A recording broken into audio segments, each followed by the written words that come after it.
Everybody, welcome back to another edition of PD and P-Dubs Unscripted. We're joined back with P-Dubs this week again. Great to be with you, PD, and everybody else. Missed you last week, but I heard it was a good combo. Yeah, we got ready for our night of worship coming up probably in March, but today we're going to kind of highlight our gospel reading for this upcoming weekend from Matthew chapter 4, I believe that was. Yeah. Verses 12 through 25. We're just going to do a little deeper dive in that this week.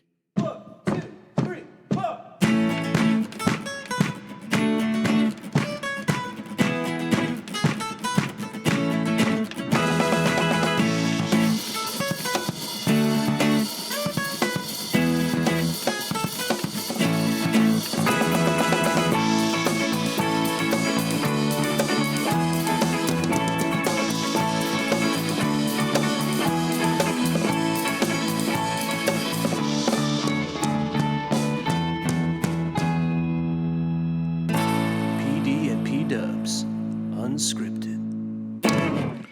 So yeah, I wonder what our listeners that watch on YouTube think of the little new how we do the video where they see us kind of interacting or just dancing around to the theme song here. I was really getting into the theme song. You know, it's been, I always hear it, but this time I was feeling it, man. Yeah, maybe it's, Getting the groove. Getting in the groove, getting you warm as it's a cold day out there. Yes, it is cold. Tom Skilling, I don't know how much he likes these cold days. Well, Pastor Donald, it's we had a big cold trough coming from the Arctic region. After out west, there was a warm dome that really rushed up from the southwest and creates this Arctic trough. I'm not a fan of this Arctic trough. And for all those just listening to the audio, that was not really Tom Skilling with us. I bet you thought Tom Skilling came all the way to Emmanuel. He's in the booth. He's in the booth with us. I don't know if we got the funds to get him as a guest. To get him? I don't know. You never know. He's a pretty likable, nice guy and generous with his time. Yeah. We should try and get him on here. Get him on here? That would be I would be in my glory. And I would almost be nervous trying to talk like him next to him. Oh, I wouldn't try it if I was you.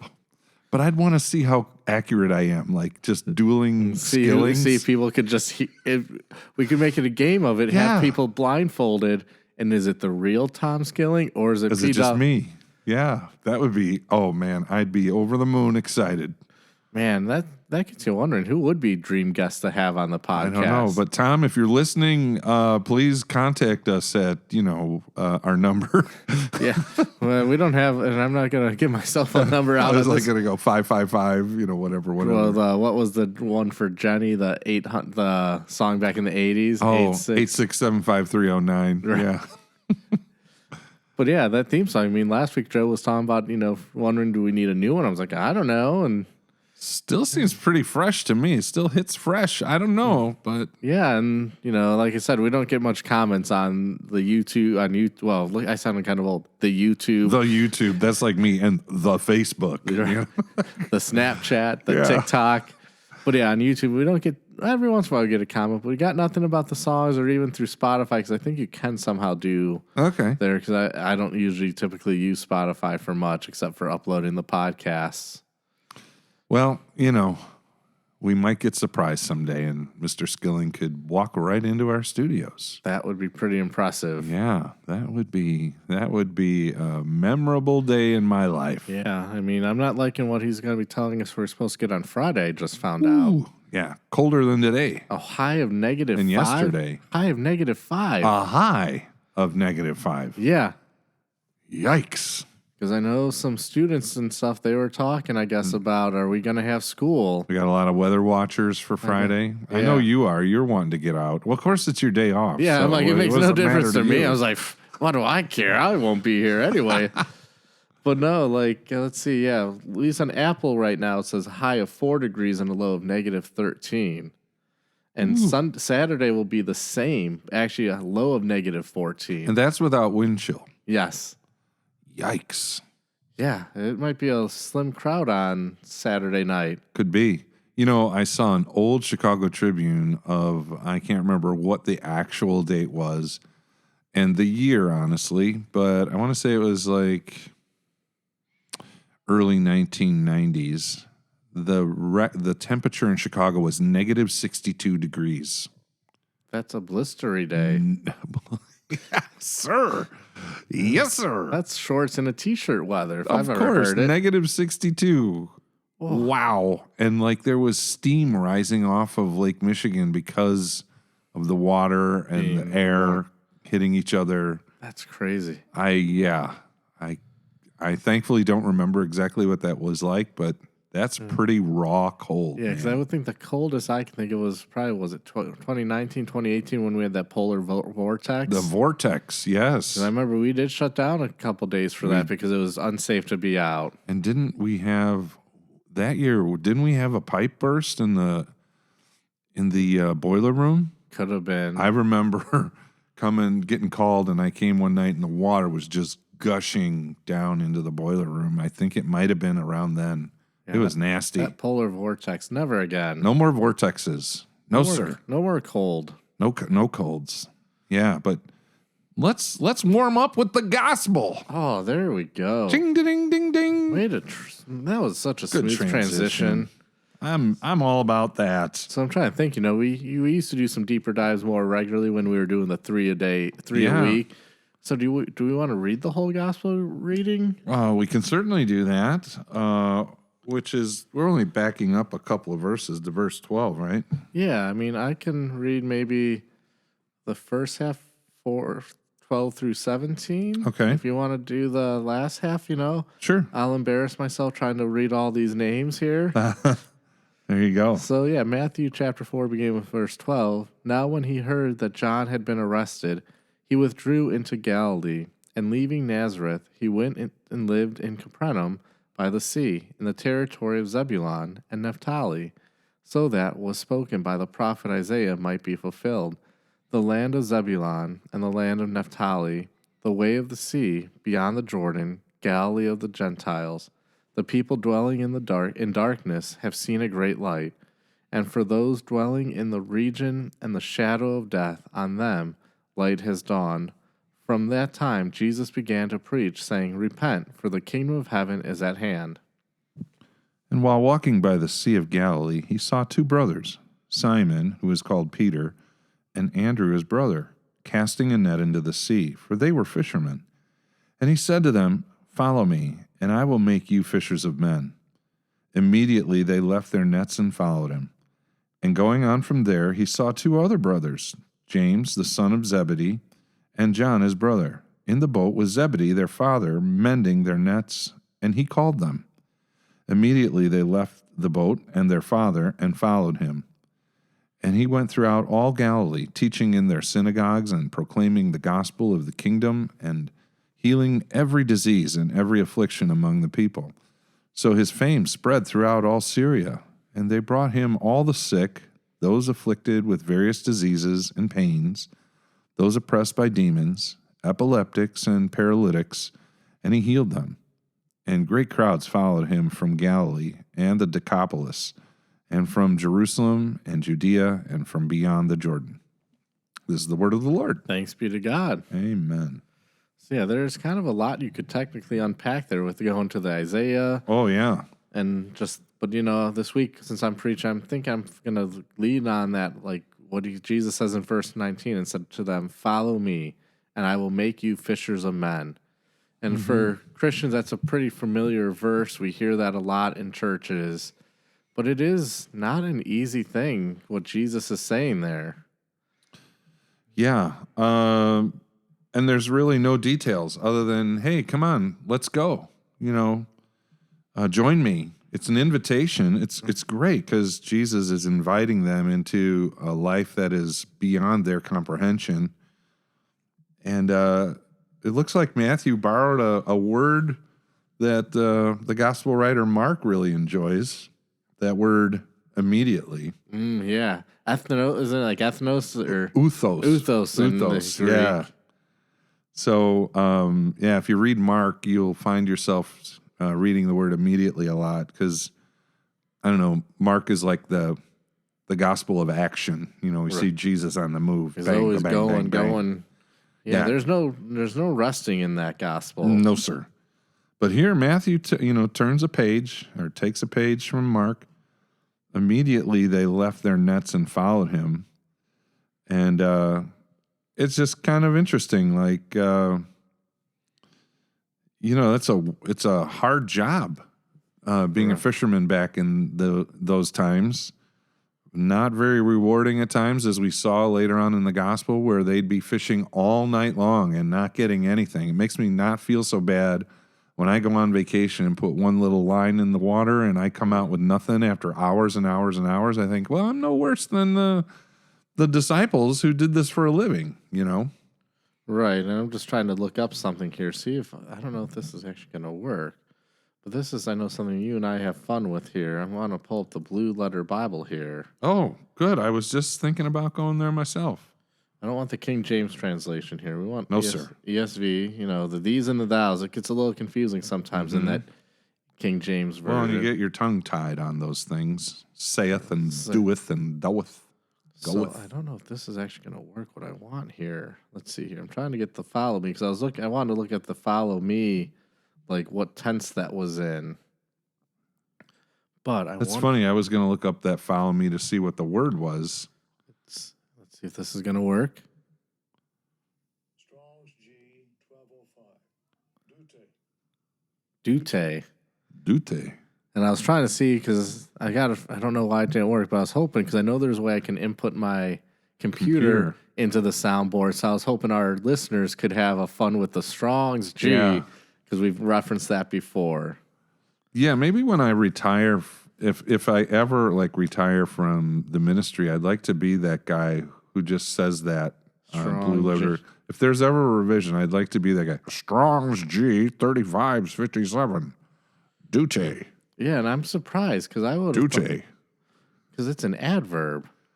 Really? Yeah, I thought it would have been like an imperative, Yes, yeah, like a command. A command to follow me. Huh.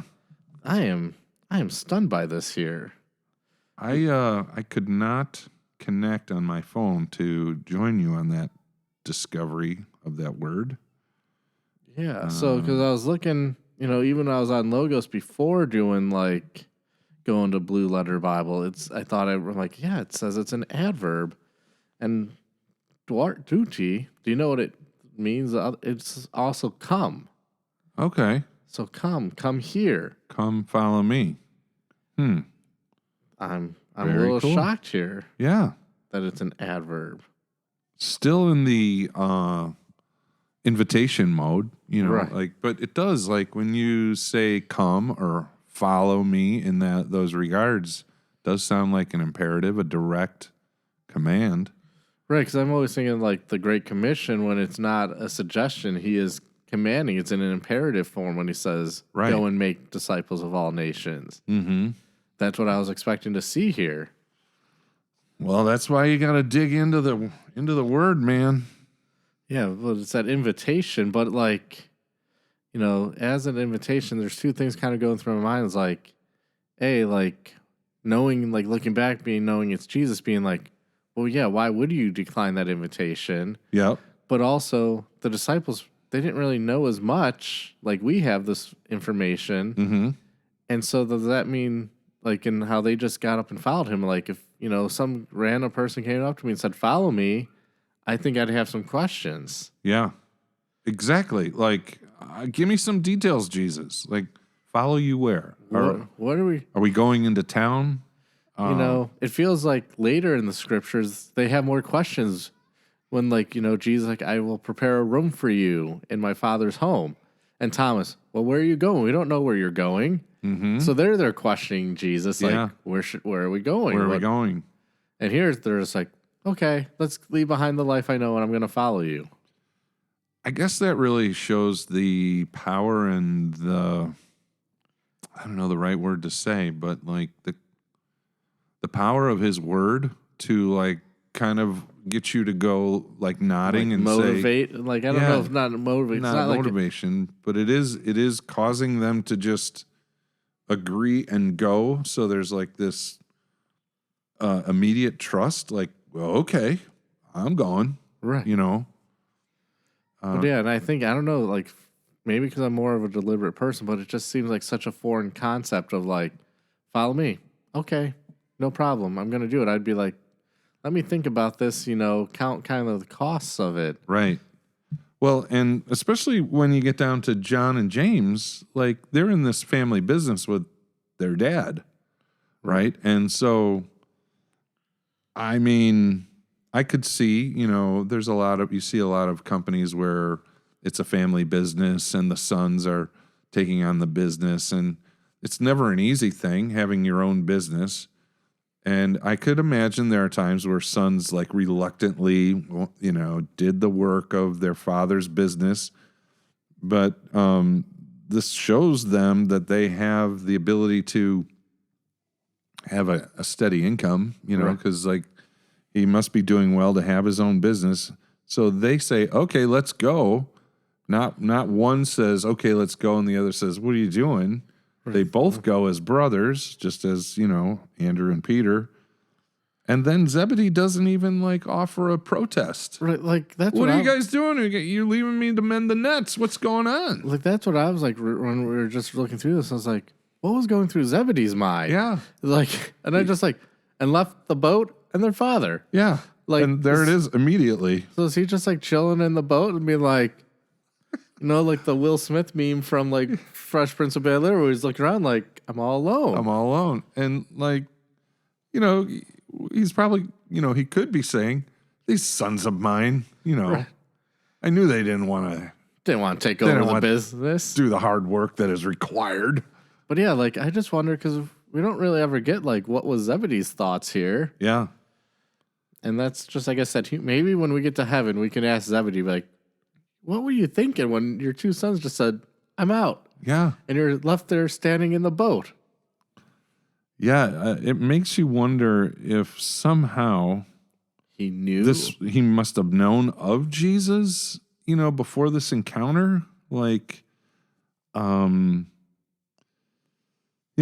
we know that Andrew, in our last week's reading, when we were in the Gospel of John, I believe, it says that John the Baptizer had two disciples, and they went and followed Jesus. One of them was Andrew. So this was 2 days after Jesus' baptism. So Andrew and this other disciple go and follow Jesus, and the first thing Andrew does is go gets his brother Simon Peter, brings him back. Right. So, now they're walking by the Sea of Galilee. So time has gone by, it would seem. Like, right, the previous account was at the River Jordan with John the Baptist. Now they're by the Sea of Galilee. So maybe they kind of went back to their fishing business after they first met Jesus. I'm just postulating. Right, no. And now they kind of have already met him. And remember in John's gospel, it said they stayed with him. They wanted to stay with him, Andrew and the other disciple.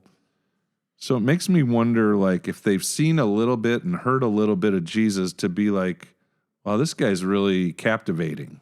Yeah, I want to hang around with this guy, which is why they said, can we abide with you? Can we stay with you in John? And that's what I was just trying to think as you were talking. I was just like, Jesus really didn't perform any miracles up until this point. Yeah, not that we're shown here. Yeah, so because the next reading in John would have been the wedding at Cana, which is what we say is his first miracle. Yeah. So yes, you have the baptism of Jesus. So was that what was spreading around, or was he doing a little bit of stuff before what our Gospels pick up in his life? Because we kind of have his birth narrative. We have when he's 12 years old in the temple, and we kind of skip ahead to what many believe when he was 30 years old. So we have a 28-year gap. Yeah. Well, what was he doing? Was he just being a carpenter with Joseph? Mm-hmm. Was he really doing any miracles? We don't have any record of any of those things.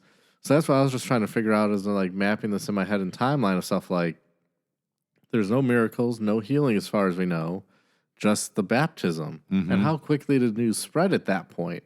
Because it's not like here in 2026 where you have good news, bam, you can text or call somebody, post it on social media.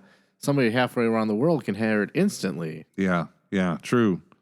And I guess we have to keep in mind, these are pretty small communities. So word probably did get around, not to the degree that they do now, but, when somebody saw something, and it makes me think as you were saying, we only get Jesus up to a certain point from when he's in the temple at 12 and now when he's calling his disciples. What relationships were already kind of formed, amongst families in Nazareth and Galilee that may have caused these disciples to say, okay, I'm on, we don't know that. That's the scripture is silent to any conversations like that. Right. Don't know. Yeah, because I'm just thinking, you think of all the hoopla that went around his birth, where there's a lot of excitement and proclaiming who he was. Yep. Then we have this in between state where we don't hear much of what's going on. So I'm like, is this when you hear about in your community, it's about a young star athlete at such and such a school, oh, did you hear about Johnny over at Fremd? Yeah. He's going to be the next big star. Right. And it just kind of goes through the community, and that's how people find out, is that what they're saying about Jesus, that Jesus is supposed to be the Messiah. And is it something well, what has he really done to prove that? Yeah. The athlete, oh, well, did you see what they did against, Conant High School or whatever local high school? Yep. You build that legend, and what was Jesus doing? I just don't know. Well, and I think what kind of supports these thoughts is back to last week's gospel, where John himself said, he was before me, and he ranks before me. I did not know him, but I have borne testimony about him. And so you sit there and you go, wait a minute, John. You guys were related. You were basically cousins. How did you not know Jesus? You leapt in the womb. Yeah, right? And so what I think John was saying was, I knew who he was. He's my cousin. But I really didn't intimately, deeply know this whole Messiah thing. Right. Maybe to a degree that I know now, that I'm committing my life to prepare people to receive him.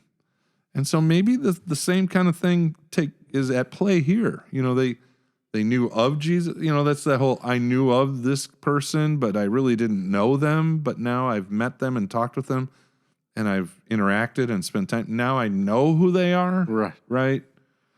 But yeah, it's all those questions that we have because the Bible doesn't give them to us, but they're not salvation issues. No. But human mind likes to wander. And that's why I was trying to think that's why I brought up the John text, because it kind of supports a little bit of our musings. Right. And even that, that he came before me, to me, I'm thinking of that whole, because I talked about with 50s plus, because John's gospel begins differently than any of the other gospels. Yes. And it's pretty much just like Genesis, because it starts the same way, in the beginning. Mm-hmm. And so you see that connection. So him talking about him being the Word. So see, he's before me, which you got to wonder, what were the people thinking? They probably weren't picking up those things. Oh, no. They're so, abstract kind of language. Yeah, his gospel is not very concrete. It's an abstract, and that's why it's not part of what we call the synoptic gospels of Matthew, Mark, and Luke. Mm-hmm. Mm-hmm. Kind of marches to the beat of his own drum here a little bit, John. Yeah. And you think of I kind of was getting at the life of a fisherman can be very hard. Right. And you can have times where you're not taking in a big shoal of fish. There, I'll use a little biblical fishing term, or a big catch. Right. And but then there's probably days where we see in the Gospels that Jesus makes happen where the nets are bursting. Then they can barely carry them out, get them out. And that's got to be hard. Just think about lifting something out of water. Yeah. That's not easy. Completely loaded with fish that are moving and squirming all about. So the life of a fisherman can be one of a lot of hard work, a lot of toil for not much reward. And you're always hoping, as every fisherman is, for the big catch, the big haul, right? And when you get it, life is good. And so that's the life of a fisherman probably in these days, providing food for people, fresh fish every day. And so it's you could have two attitudes. I can't wait to get out of this business. It's too hard. I'm just going to follow this guy and see what he's got to say. Or I don't know, man. I'm kind of comfortable with the lifestyle that I have here. If I get that one big haul, Yeah. that can set me up. Jesus, it sounds kind of tempting, but if we've been working hard, I think we're going to get the big one. Right. I don't know. But even this, like, fishers of men, because, he equates, so it's a good analogy, like, hey, you're fishers, you're going to be a fisher of men. Yeah. And you wonder what's going through their mind then, like, they're getting, but as you were talking, describing how hard it can be, like, carrying out the nets and having those fish squirming around, and that, you can cast a lot of nets and not get a return, isn't that the same way with fishing for men? In this case, making disciples, where it sounds like it could be easy, but we know it's not dealing with people because there's maybe preconceived notions about Christianity or hurts from Christianity or just unknown. So somebody isn't always easy to reel in the sense, and I don't like using the term reel in, but like that trying to make disciples where they can be squirming around and that net is, they're trying to wiggle out of that net. Well, I think you're hitting it right there. The life of ministry, of trying to share the gospel and have someone grab hold of it in faith, so that, and I know what you mean about the caught them, or it's not a sales pitch, it's not a duplicitous thing where you're tricking someone. But you are captivated by Christ and you begin to trust in him implicitly and stuff. But it directly parallels like the life that we're trying to lead by sharing the gospel and hoping that people come to know Jesus. People don't just come flocking into the church, and it takes time. Just as fishing takes time. Like, I'm thinking back to our fishing trip with some of the men's ministry group. Yeah. Back in September, we tried to get them on the lures there, and sometimes you could reel them in, and sometimes they got away. Yeah, they got so close to the boat, and I think of Ray, who his I can't remember how many feet they said it was out there. If you remember, let me know. No, I don't remember. But it was a long way behind the boat, right?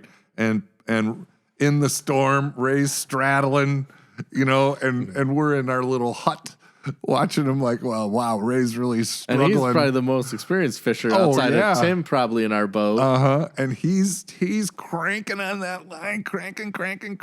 You kind of see the fish, breaking water, and all of a sudden, close to the boat, I lost the fish.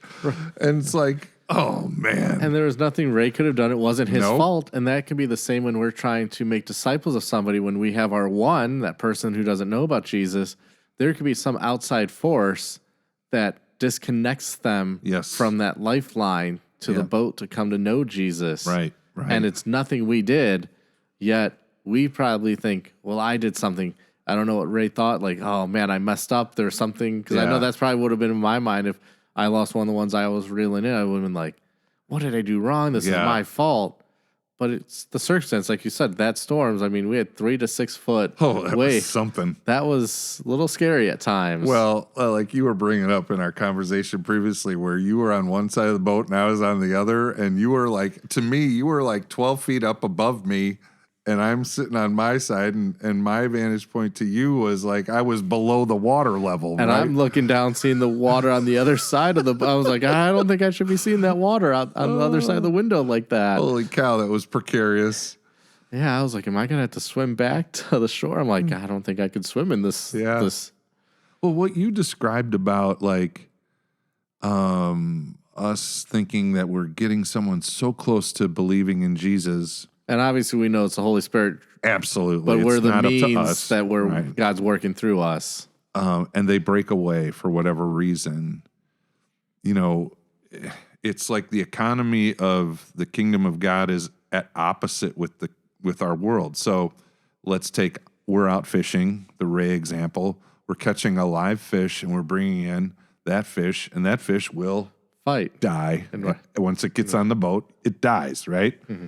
Well, Jesus fishing of men is mankind is floundering out in the sea of sin and darkness, as you read about the darkness that's in the land of Naphtali and all of that, Zebulun. And when they get into the boat of Jesus, they have life. So that's like the complete opposite of the mindset of fishing. Well, And that's why it makes it so important. Well, see, I was thinking a little different way that you have to die to self. That, I like that better. So you got to die to yourself, and you have that new life in Christ. New life in Christ. But so like you're getting reeled in, so to speak, and you got to die to self, which nobody wants. Nope. Our human nature, we want enjoy life, do things the way we want to do things. Mm-hmm. We want to not have somebody else say this is how you should live your life, or this is what you need to do in life. No, Yeah. I know what I'm going to do.